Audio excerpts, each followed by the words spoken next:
Yeah, good afternoon. I'm Dr. Pamod Amrakon, representing Health Informatics Society of Sri Lanka. Um, I will start with some statistics.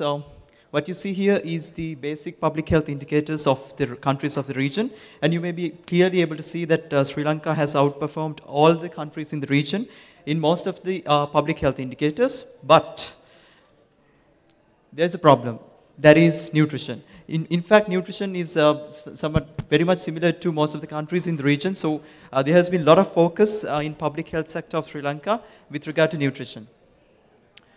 There have been several studies and research as to why the nutrition status cannot be brought into the standards of the other health indicators, and they have understood that multi-sector collaboration is what is lacking. That is basically the health sector cannot address this nutrition problem alone. So therefore, they need inputs from other stakeholders like agriculture, social services, public administration, etc.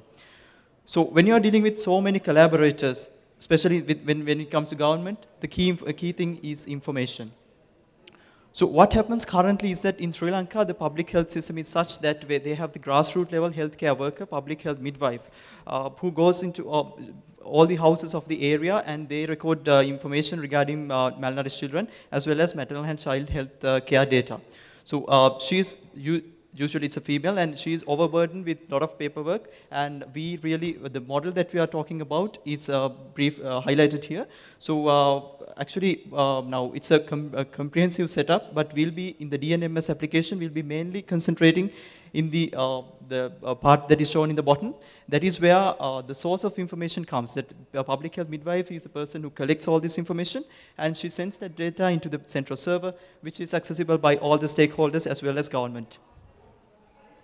So what it does, it simply does very few things, but some basic things correctly. That is, it helps the public health midwife to register all the malnourished children, and we regularly follow up them with regard to nutritional parameters, as well as the most important thing, identification of risk factors, because these risk factors could be then forwarded to the stakeholders so that they can take an action, as well as it's supposed to obtain in geolocation, and they can do it periodic or as real-time transmission to that central database. So why it is unique, it helps the regular follow-up of malnourished children along with the risk factors. And it also supports field-level offline data collection, because the main problem, especially in the central part of Sri Lanka, mountainous area, is the network coverage. So it addresses this problem as well. And also longitudinal tracking of malnourished children. So when it is recorded, it shows, now these are very familiar WHO growth charts. So it supports longitudinal tracking. And these familiar interfaces, actually now these interfaces, the graphs and the charts, they are all familiar to the public health midwives to increase their compliance because they already know this, they are familiar with these graphs.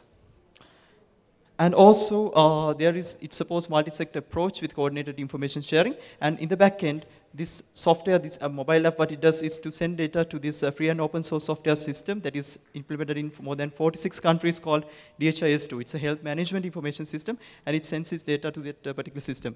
And it's a universal concept also, although we have customized it to Sri Lankan context, it can be applied to other countries as well.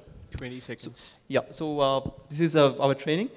Just one thing I want to, before I finish, regarding the business model, actually, currently we have developed this to the government of Sri Lanka, but what we are looking at is that this, rather than the end users being the public health midwives, we can cater it to be the regular mothers who will record their child's nutrition status as well as any problem, so that the general practitioner, when you go for a visit, he can have access and he can look at the status of the nutrition of the child as well. Thank you.